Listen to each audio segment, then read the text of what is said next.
Hey everyone, what's up? This is Stephen Casey Railpan today, and welcome to another product review. So, today we have a new ScaleTrains product today. As you can see, this is actually something that was released not too long ago. It's like somewhere in there, like, this is released sometime like the week before Halloween week in October. So, and I recently just got this, by surprise. I got this on Halloween Day, which is October 31st.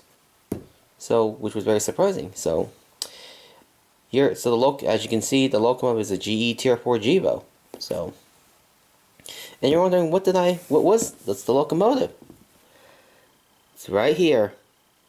It is the Union Pacific Tier 4 GEVOs. This is the Rivet Counter HypoTypical scheme, because, for those who don't know what is HypoTypical, according to what I heard from ScaleTrains, they're just using, doing like what if schemes, fantasy schemes, because in real life, from what I heard about this, because they're doing Union Pacific 2771.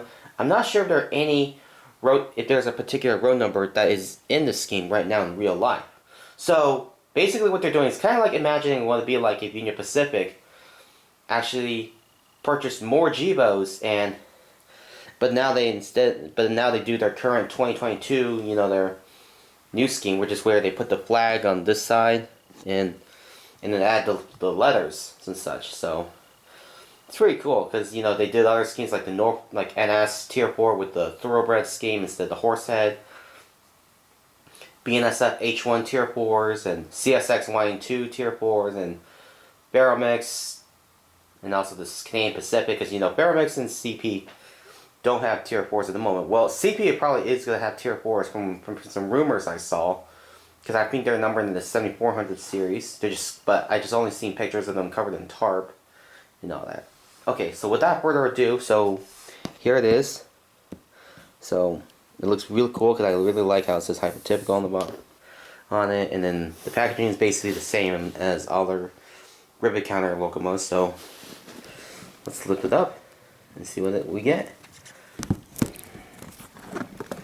So the box is just simple, you just lift it up.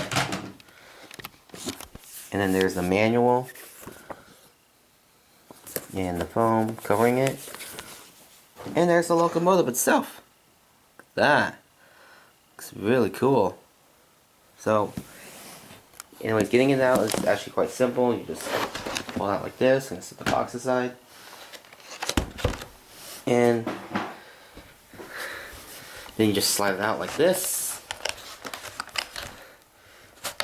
Be careful.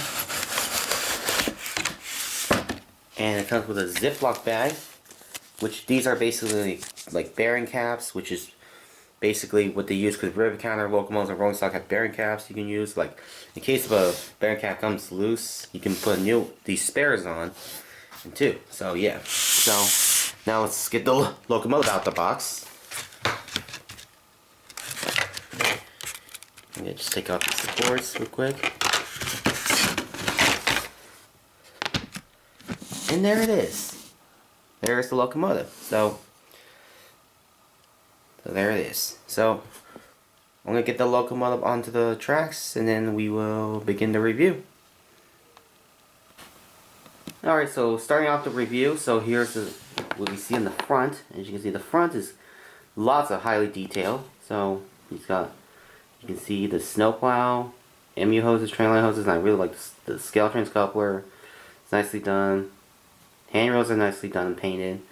It's got really nice headlights and ditch lights, which I believe are LEDs.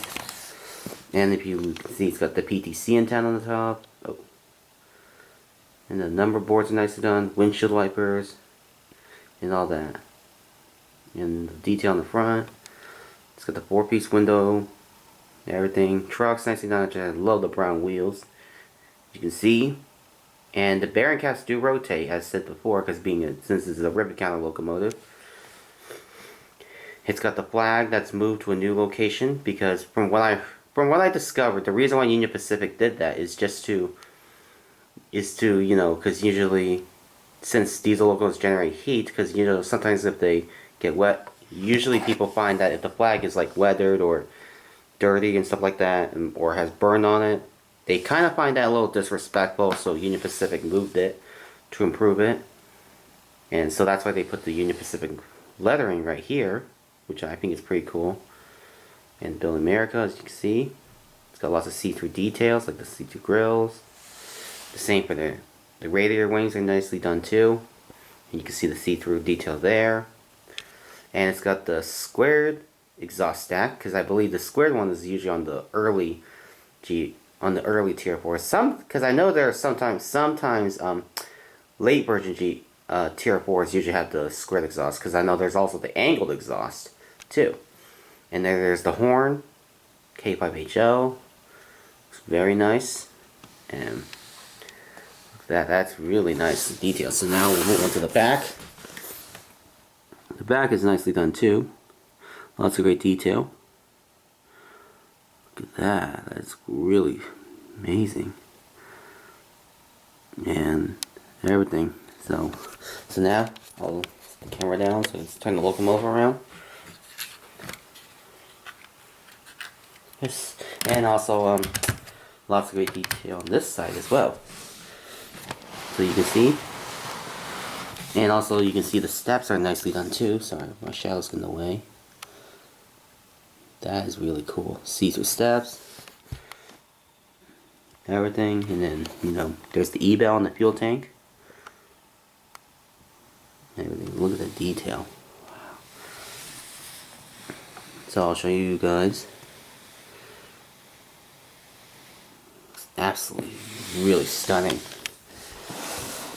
Very nice locomotive. Lots of great detail. So let's take a look. Let's run this locomotive and see how it runs. Now that run in reverse. It actually runs very nice. So now this set forward. Whoop. So I can see it's got the LED lights, headlights and ditch lights, which is very cool. Very nice. So now I'm gonna set the camera right here because I'll show you guys the rotating bearing caps. So if you look carefully, you can see that on the trucks, the bearing caps do rotate. So I'll zoom in a little so you can see. You can see the bearing caps do rotate.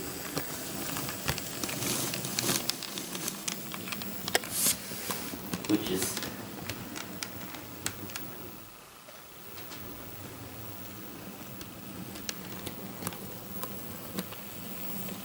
so, yeah, there it is.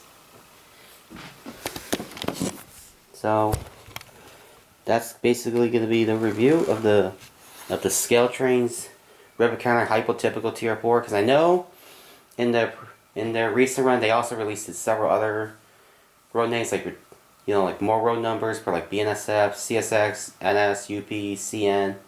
But just quite disappointed they didn't do any like GE demos or KCS in that run.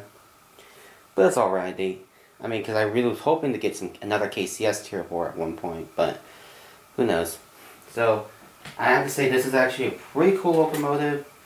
I'm very impressed with it. So now I'll have my other Tier 4 to comparison. So here's my other one, which I got, I believe, in the summer of 2023. I got this one, the 2604, as you can see. Now I've got two of them. So this was the one in their, you know, the flag scheme on the long hood and all that, and then this is their new scheme. But anyways, I gotta say, even though, because I do like the new scheme on the UP, but I was really surprised at the fact that came with the wings instead of the shield logo on the front, because I saw the N scale version of it and it came with only the shield, but then the HO version just comes with the wings, which is really cool.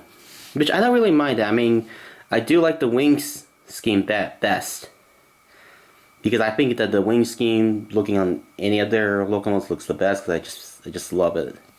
It just looks really cool. So anyways, so there's the comparison between my two Tier 4 GEVOs. So yeah, so that's going to basically wrap it up for this review, because I have to say, ScaleTrains nailed it with both the tier 4s, because I love, this is one of my favorite locomotives and one of my favorite products that ScaleTrains has done, and I'm really impressed with their products. So yeah. So anyways, thank you all for watching this review. I'll leave you guys a little bit of a run by of 2771 in action, and see you guys next time. Alright, have a good day, everybody.